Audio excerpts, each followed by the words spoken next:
Let's do it. All right, let's bring Josh to the stage, the headliner. Now, while they're just getting this set up, stand up. Let's give it up. This is our final headliner of Give It All. For those of you that don't know, Josh has been our resident storyteller. He's told epic, crazy, outrageous stories every week, has never let us down. Sorry, I don't know what's happening. My voice is kind of mimicking the TV. Anyone know Dos Equis, the beer? Yeah. Do you remember the Dos Equis ad from like 10 years ago? You know, the most interesting man in the world? Do you remember that ad?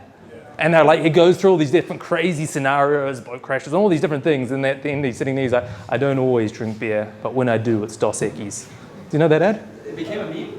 Yeah, I think, yeah, it did. And the guy with the white beard. This is like the most interesting man in the world's son. So all right, are you ready to go? Always. Here we go. Oh, we're going to take that one. What's going on, people? Who's heard some of my crazy stories before? Hands up. Really? Thought there'd be more. Well, that's good. I got a fresh audience. I have told a bunch of stories over the past few weeks and months here about travel stuff, personal stuff, and last week I actually brought photographic evidence, because I thought you guys would fucking stop believing me about all this shit. So I brought a shit ton of photos today.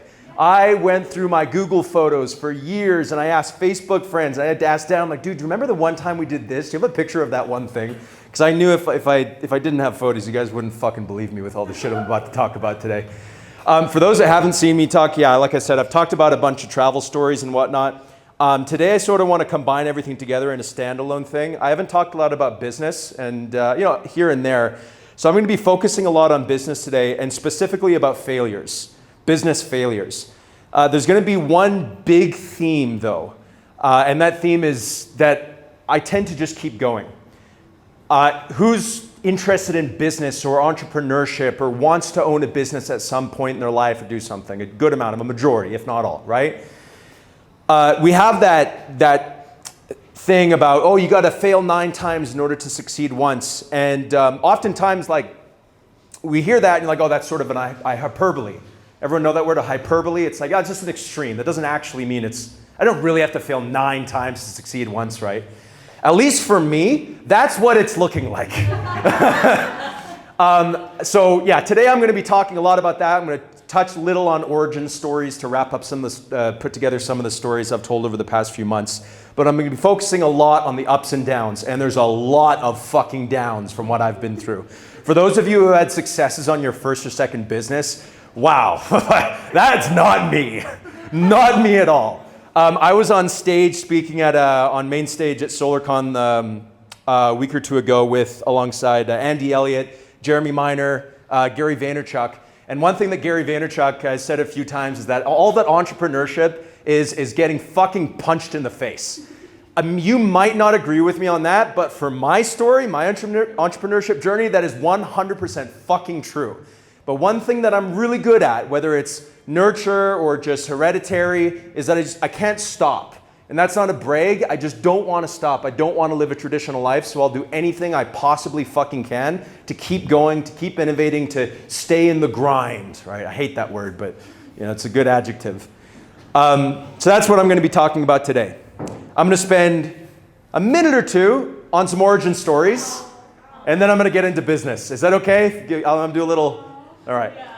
So this is my father. I told the story of my mother a few weeks ago about the only reason she exists is because in 1965, a gym teacher had an affair with a minor, got her pregnant, and then shipped off the baby, which was my mother. And 55 years later, my mother found out the whole story, and eventually I did as well. Crazy origin story on her end. But when she was 30 years old, like I said a few weeks ago, she went to the UK, met a bartender at a convention. Third time they ever met, they got married. She got pregnant, and then a few weeks after they got married, they got divorced. But I was the pregnancy of that several-week marriage. She went back to Canada, and I didn't say what happened to my dad. My dad didn't disappear. He actually quit his entire job and his career in the UK, and he followed my mom to Canada to try to get custody from me. So this guy's a persistent motherfucker. So that's probably where I get it.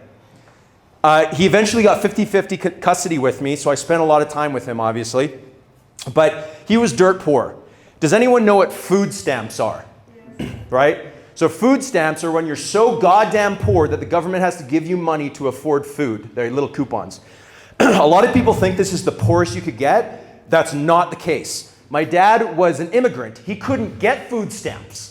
So we had to scrape shit together just to eat. When we eventually got approved for food stamps in Canada, it was one of the best days of our lives because we could actually go to the supermarket and get good food. So how we actually, kept going, my dad loved the ocean and so do I. So he really wanted to live in this place called White Rock in British Columbia, Canada. And this is where all the rich people live, producers of TVs and movies and celebrities and whatever. And these homes, you can see the road. This is an entire estate going down to the hills. And so what we did, I was around 7, 8, 9 years old when we were doing this, we would door knock on these estates and he would go up to them and say, hey, I'm from England, this is my son. And we're just looking for a place to stay. In exchange, me and my son will do landscaping and gardening for you. And I'm also an industrial designer. If you want a product designed or something, you give these pamphlets to these fucking billionaires. So every 2 or 3 months, we'd go door knocking to find a new apartment. And by the time I was 13 or 14 years old, me and him lived in like 14, 15, 16 different apartments around the entirety of White Rock. I'm telling you this because it fucking changes your brain chemistry when you're in a do or die situation from a very young age, right? It certainly did something to me. I got really good at things if I put my mind to it. Anyone know what this is? Has anyone memorized digits of pi? No. I memorized how many digits? 7? Okay. I memorized 300 digits of pi when I was 13 years old. I can probably get the... 3.14159265358979323846. Oh fuck. 846-264-338-327-950-288-349. Fuck, 197. Okay. I'm not as smart as I used to be. But I got really hyper obsessed with things, right? From a really young age. Basketball, president of the whatever, high school and shit. And then when I graduated high school, because my dad definitely didn't live a traditional life, all my friends in BC and Canada, you do trades. You're an electrician, you're a carpenter. I did not want to do that. So as I said a week or two ago, I went into modeling and I was a runway model, legitimate runway model. This is for Vancouver Fashion Week back in the day. Don't look that pretty anymore. I was also a full-time musician. I was in a band, a touring band. The last band we formed was called For the King. And one thing I haven't talked about, I was also a full-time actor after that. So, this is our studio, old school studio. I even had the rocker mohawk back in the day. I rocked that for a bit. But I was also a full-time actor. I had a continuity piece on the TV series The 100, a lot of independent stuff, and I was Stephen Amell's photo double for the TV series Arrow. I don't know if anyone, there's a Canadian show, but I promise, it's super popular. Anyway, non-traditional stuff, right? I didn't want to live that traditional life. And I realized that if I just keep going, I can fucking do anything. My buddies are now electricians and carpenters, and they have to keep working for the next 10 to 15 years to make an honest living. They will eventually get there, but I just did not want to follow that same path. So I knew if I kept going, I could do anything. And so I did. I moved to Australia. I actually spun a globe, and I landed on 3 places, Brazil, Russia, or Australia, and I chose Australia. I don't know why, but I did. And I started backpacking. I started living in hostels. Who's lived in a hostel like this with dorm beds? Yeah. Who hasn't and sees this and you're like, oh, that's disgusting. I look at this, I'm like, that looks like home. I was in these hostel beds for so long. It is such a cool environment. 15, 20 people, backpackers all over the world, learning different languages and different cultures from a very young age. From 19 or 20, I was in Australia. Wild experience. I love it. I'll go back to it at least a few months a year. I would do that. It's an awesome experience. Anyway, I got into the parties and the events as I spoke about last week. I also spoke about a week or two ago how I worked unknowingly for one of the largest criminal organizations in Australia. These are a few people I worked with. And this is a crazy Irishman. He's wearing, I couldn't find pictures of this shit. So these are the only pictures I could find. Crazy Irishman. Well, I like this guy actually. He was one of the good ones. Wearing a gold chain, doing crazy shit. I quit that job, as I mentioned a week or two ago, and then a week after I left, the police raided all the offices and everyone got arrested and put in jail. And I started getting into travel. So if you've ever gone backpacking in Australia, I was the guy selling you all the tours and the bullshit and the whatever. And I got really comfortable with that. I had every possible thing imaginable. I was living in Cairns, Australia, had all my food, all my drinks covered. I had friends there. It's also where I met the mother of my son that I didn't know about for 8 years. Go back to YouTube if you haven't heard that story before. And I got comfortable. But again, I couldn't live the traditional life. I had to keep going. So I moved down to Melbourne and I got a real job. I went in through an interview and they pitched me a door knocking position. Who's ever door knocked before for sales? Fuck yeah. Oh shit, yeah, that's sick. I didn't know there'd be that many people. And he pitched me a door knocking position. I said, well, look, I don't want to door knock, but I have sold really sketchy products over the phone for a criminal organization in Surfers Paradise. This is Chris. This is how he does his interviews. And he's like, really? I'm like, yeah. So I started building their virtual operation. And they were marketing a bunch of different products, solar, energy, fundraising, selling pictures, door to door, a bunch of shit. Within a few months, I had scaled up the operation and I helped them build an office, building the old murals there. We built these solar panel tables. We thought they were pretty cool. There's the mural done. I'm so fucking proud I found these pictures. Fucking 10 years ago, dude. Here's a little video of my team just going wild. So after a few months, I built up these teams and I became I guess the technical title would be COO, right? Chief Operating Officer of this marketing agency, which scaled up nationally. There's Luke's brother, Dan's brother, Luke. Dan's brother, Luke there. That's how I met Dan and Luke, by the way, at this marketing agency. And yeah, we scaled it up nationally.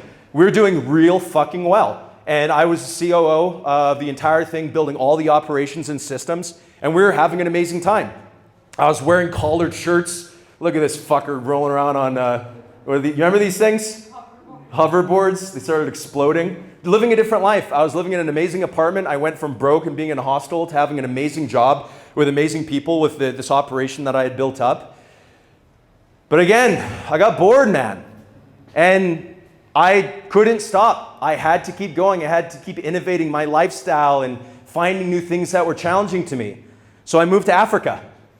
And I moved into the refugee settlements in Western Uganda. There's a massive refugee crisis at that point where Burundi, Rwanda, you have Congo, South Sudan, lots of countries pouring into Uganda, so thousands of refugees a day. And I helped them build renewable agriculture projects. Was it Alex that was talking about the local impact? Was it Alex? Yeah. So one thing that he mentioned is like, you hear about these guys that go on mission trips and they get a bunch of money and they build a church or whatever. That doesn't really help them. What you have to do when you're going into things like this is build some sort of renewable thing that when you leave, it keeps working for them. You have to create businesses for them, job opportunities for them, that if you're completely out of the picture, it's still working, it's still going, and it's improving their life if you really want to help. And that's much fucking harder than here's a bunch of money, let's build a house, right? So that's what we were working on. And did a lot of work there, lived there for quite a while. Let me try to go back here. We filmed a documentary to try to do some mass exposure and get some funding for some renewable agriculture projects and renewable energy projects. I won't play the whole thing, but you'll sort of get the idea. Thousands of refugees poured to Uganda, most being women and children escaping war and famine from surrounding countries. That number is only increasing.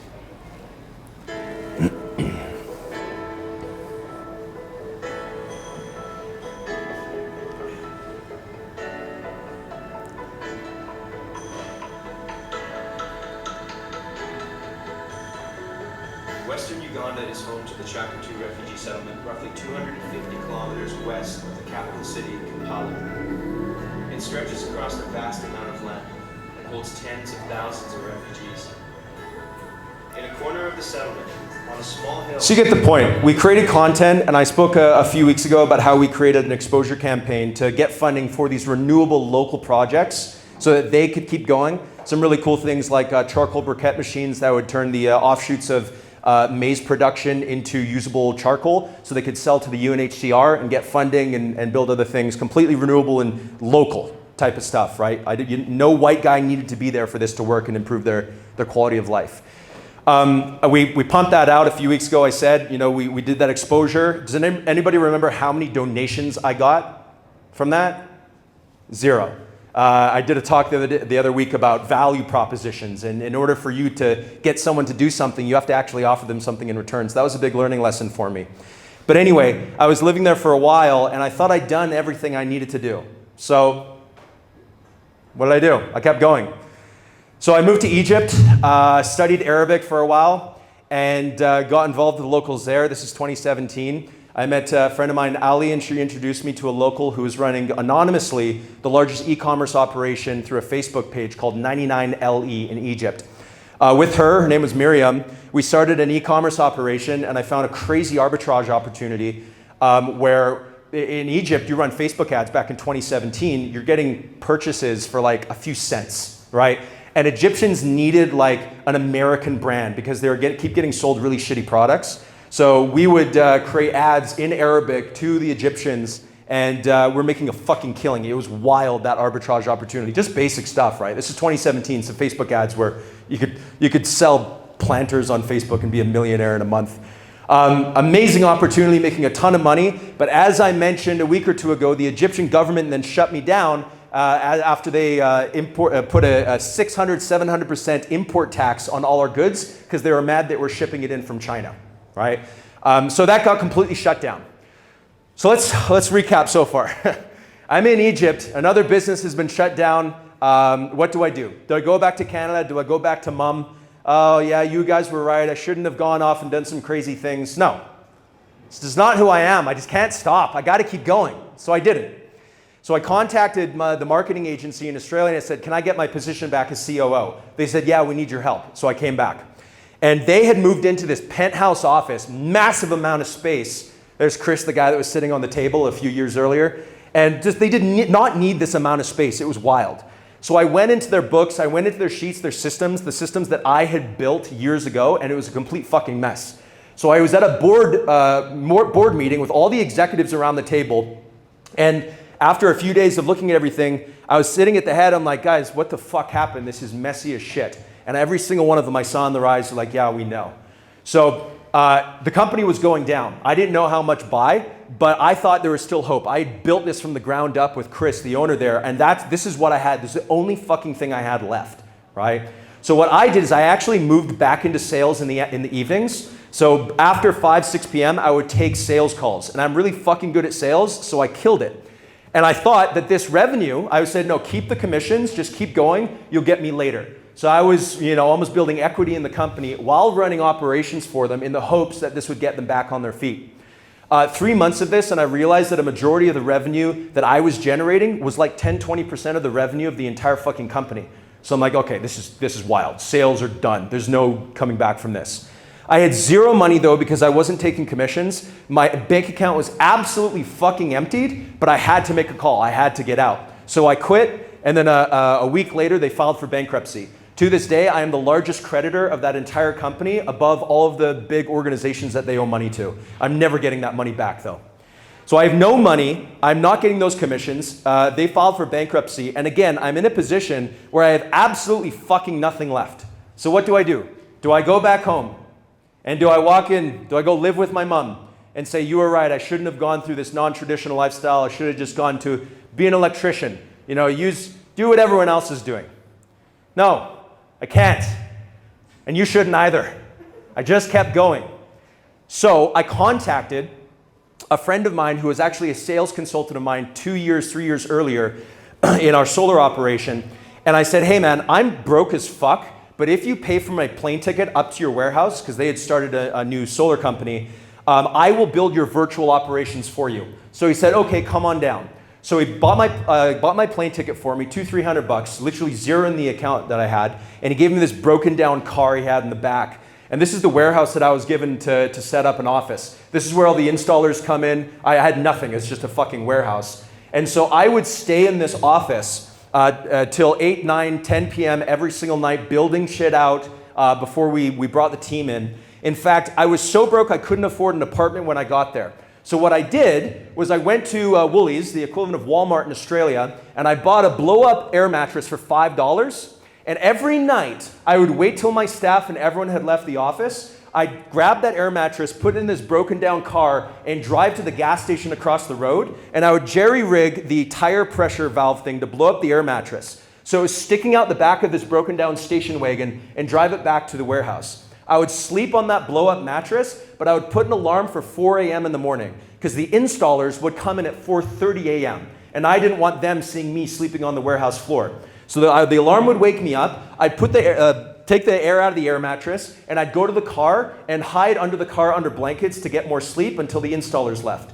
After the installers left around 6:30, 7 a.m., I'd go back to the warehouse, I'd shower in the outdoor shower, and wait for my sales reps to come in. And I did this every fucking day of the week because I had to. I had no other option, and I didn't want to go back and live the fucking traditional life that everyone else was living. These are the type of things that if you're not willing to do, hey, maybe you never need to do those things, but maybe you'll need to do those things 100 times over in order to find an ounce of success, because I have had to. I'm not one of those guys that had overnight success. So we scaled this operation up. I mean, I did. These are my first two staff, Crispin and Maddie. And then here's another staff. Dan, you remember Suda? You know Suda? This is Chris Hemsworth, but I didn't hire Chris Hemsworth, that's Suda. Byron Bay, where this warehouse was, is really cool because it's like a celebrity hangout spot. So you'll have pizza, and then you look over, and there's Chris Hemsworth, Liam Hemsworth, and Miley Cyrus chilling and just chatting with them. But I scaled this up, and we scaled it up further, as I do, and I built the team up. And you get the scale of what I built this up to. This is at like a Christmas yacht party. Remember this song? Yeah. So we scaled that up to a big amount. We started setting sales records with that operation. But the way I had structured that deal with the owner that bought my plane ticket is I would come in as a consultant and I would hire all this team under my company. He didn't like that because we started doing more revenue than his entire fucking company did. So one day he handed me a contract and said, dude, we need to restructure. I'm gonna give you $2,000 a week and maybe some commissions. I was making $15,000, $20,000 a week in this operation. That didn't fucking fly, but I had no say in the game. So what do? Do I take the easy way out? Do I take the comfortability, become an employee? No, I couldn't. I had to keep going. I'm not done yet, by the way. So I started my own fucking company. I knew everything I needed to do, started my own company, and this is my first office. We rented those cubicles like WeWork, right? Where you rent each desk and cubicle for $100 a month. And we scaled it up. This is my first staff member for Sun Factory, which is my old solar company. This is the second office in the same level that we rented. And we eventually had every single cubicle and office space in the entire level. We scaled it up that quickly. We started with $0, and eventually we got numbers on the board. We got more staff members in. My first, my install crew, one of our first customers, solar on the roof. Screenshot of the first 6 figures in our bank account. If anyone's ever had that before, the first time you ever have $100,000 in your business bank account, holy fuck, you look at it and you're like, Jesus Christ, I made it. Well, you did it. There's a long route to go, but it's a great milestone, seeing it go from 0 to 100K. And we also went back and took profits back into that nonprofit that I built in Uganda. So we invested in renewable energy projects, into renewable latrines and things that the refugees needed there.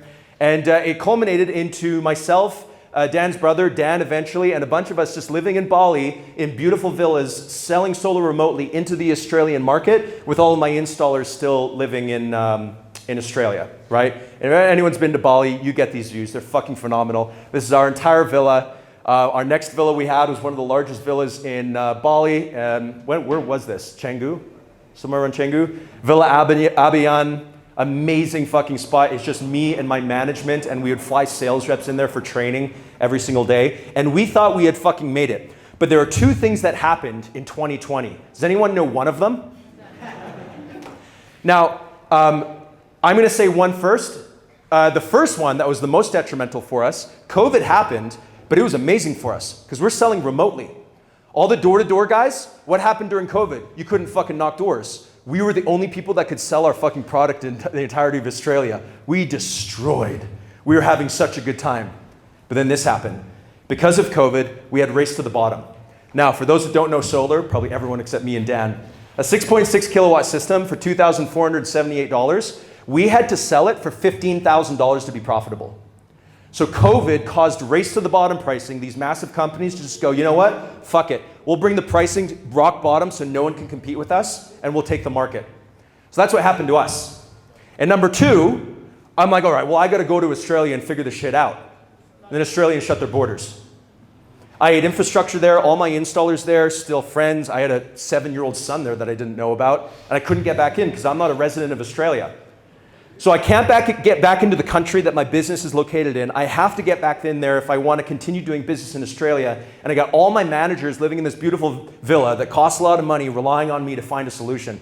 And I remember actually sitting down with Dan and Luke, and I'm like, guys, I see the writing on the wall. We have to fucking do something. We have to pivot or we're fucking dead. There's 2 options I could have made. Give up on solar. Man, it would have been a good run. Millions, tens of millions of dollars in revenue generated. Maybe go back to Canada then and say, oh, well, I had fun, guys. And they said, you know, we knew you were going to be back at one point. So what's the plan? You're going to get an electrician job? What do you think I did? Didn't stop. Moved our entire operation to the North American market. And that was fucking rough. Dan knows. He was up at 2, 3, 4 a.m. because I was the only one that physically moved to the American market. Everyone else had to sell remotely from Bali and Australia. So they were up at 3, 4 a.m., maybe selling deals, maybe not, and they got destroyed. We got wiped out. So again, what could I do? I was totally alone now. I had drained the bank account on marketing and ads in the US market. What do I do? Do I go back and go to a comfortable position? No. I found out in the US, no one sold remotely. But if you guys have been following, we had been selling remotely for a very long time. So in a dirty garage that I convinced someone to let me use, I started filming the first piece of educational content, and I built a community and a software platform for people to actually sell solar remotely into the US. It was my first enrollment, $99 a month, cha-ching, baby. That's our first booth at SolarCon year 1. This is this year's SolarCon. Me and Joe, founder of SolarCon, co-speaker with Gary Vee a few weeks ago. That's Gary meeting me, right? That's what it looks like? I don't know. And that's our booth and our team. And we now have 20 members in using our software and a platform in 28 countries around the world selling into the US. Now, I have not made it. I'm not successful, at least in my eyes. I'm still on that journey. And I don't know if this is going to keep going. I'm going to act as though it will. I'm going to do everything I possibly can. But if shit hits the fan, what do you think I'm going to do? Do you think I'm going to give up and die, go back to Canada, do a traditional life? I have to. At this point, I have to. I've dug myself into a hole that I have to keep digging in a good way. So any value or motivation or inspiration that you possibly get out of, any of my stories, I think one thing should just be keep going. Just don't fucking stop. There's one macro high-level thing that you can do that increases the probability of your success every fucking time is just don't stop. It's very basic. We can get into the weeds, but let's just stay high level. And I think a vast majority of people that could have amazing success, they just forget that one line. Oh, I could just go back here. I have a fallback over here. No, shut the fuck up. Just keep going, man. You have to have something that drives inside of you that keeps you going, but the one way to fail is to stop. You might not succeed if you keep going, but you're guaranteed to fail if you stop. So that's what I do. I keep going. I don't know if that's helpful for you. I don't know if you're on any journeys right now where you're deciding whether you should stop, whether you should choose a comfortable thing, or you should dive into the dark abyss that gives you nightmares every night, but potentially also means success in the future. But I've made my choice. I'm never someone to say that my choice is what you should make. But that's my story. That's where I am so far. So maybe you can get some value out of that. Just don't fucking stop. All right?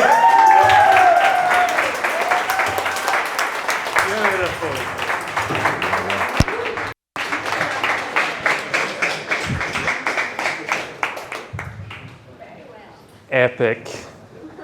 Epic. Every time I hear Josh speak, it always fills in some more little clues that happen along the way. You must be one of the most persistent, resilient bastards I know out there. So keep going. And now I understand. Just last week, Josh and I was sitting on the couch. He's like, "You want to watch a movie?" And I was like, "Yeah, sure. What are we going to watch?" He's like, "What was it that we watched? What's the name? Forrest Gump." We watched Forrest Gump. And kind of embarrassingly, it was the first time I'd watched it since 10 years old. And I started realizing, holy shit, this is a really good movie. And now I realize, well, you showed me the movie. He's fucking Forrest Gump. Forrest Gump never stopped going. Is that where you got the inspiration from?